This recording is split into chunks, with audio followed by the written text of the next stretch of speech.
Van Heusen is the shirt of choice for the power dressers. Van Heusen dresses up the modern man, endowed with distinction and a clear-cut sense of style. Van Heusen, the best dressed shirt.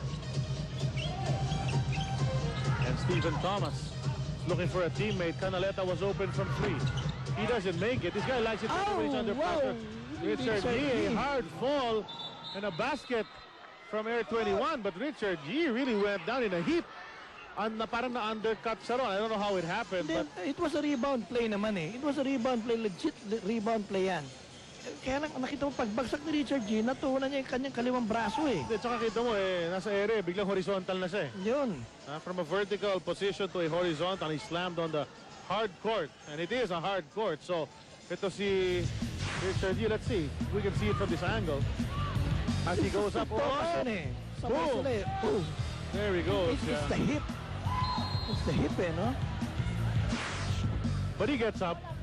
You know, this guy's made of stern stuff.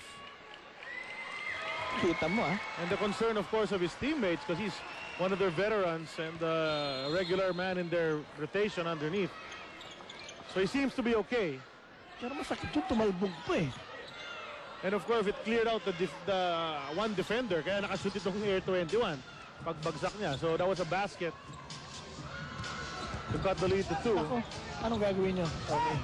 They got to clear the timelines. Ito si Chico Lanete almost losing it. Goes to the basket. Scoop shot. Masyadong malakas. Homer C. Ito nagdadala na naman ng bola. Gives it to Egay for the 3. Masyadong malakas. Homer C. Loses it to Chico Lanete. Simon to the basket. Supalpal ni Stephen Thomas. Foul is called on Stephen Goaltending ang tawag doon. Goaltending. Hindi naman foul yata eh. Goaltending ba? Let's wait for the call. Goaltending call. Tingnan natin ito. May foul din kasama. So there's a foul on Stephen Thomas. So goaltending na may foul pa. So chance for a 3-point play para kay Peter Jun Simon.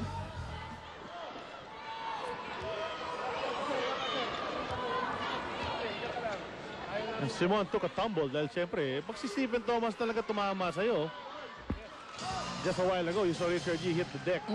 Ito naman si PJ Simon, same thing, not as hard ang pagbagsak niya, pero kita mo naman Stephen Thomas, talagang freight train.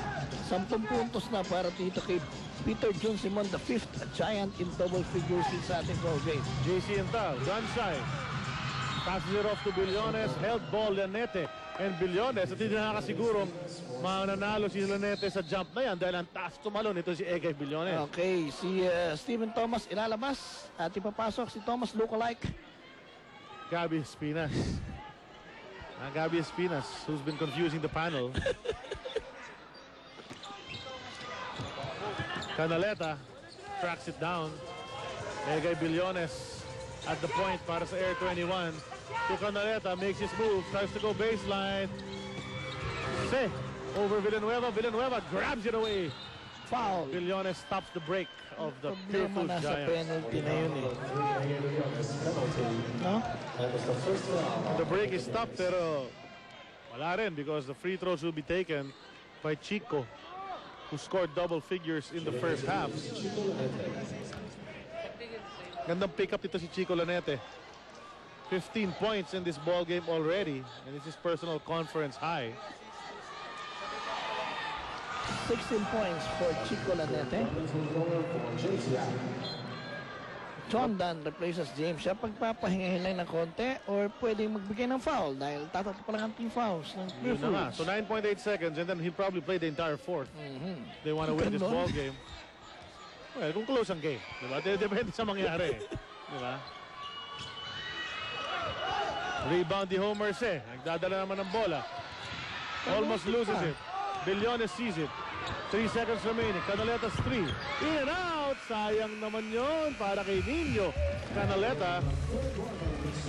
Some headway from Air 21 dito sa ating third quarter. In fact, they came all the way back to tie it. But at the end of 3, they're down by 6, 84-78. The author.